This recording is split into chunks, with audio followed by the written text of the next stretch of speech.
বন্ধুরা দেখো, আমি আবার কদিন বাদে আবার তোমাদের কাছে ফিরে আসলাম। বাড়িতে ছিলাম না কদিন। তা আজকে দেখো রবিবার, বাজার হয়েছে। তা আমি তো রান্নার সময় তো দেখাতে পারিনি। তাহলে আমি আজকে কি রান্না করেছি সেটাই তোমাদের সাথে এখন শেয়ার করছি, তোমাদেরকে দেখাচ্ছি। দেখো, প্রথমে দেখো মটন করেছি। যেহেতু একটু গরম পড়েছে এই জন্য একটু পাতলা করে একটুখানি ঝোল করেছি। দেখো, পাতলা করে ঝোল করেছি। আর এই দেখো, ভালো পরিষ্কার একদম জ্যান্ত কাতলা মাছের তেল এনেছিল, সেই তেল বেগুন করেছি।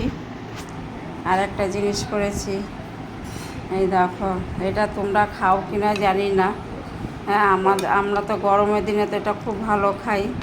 এই দেখো, কাকচি মাছ আনা হয়েছিল, চিংড়ি মাছ, কটা কাকচি মাছ আর কটা চিংড়ি মাছ দিয়ে টমেটো আর তেঁতুল দিয়ে দেখো টক করেছি।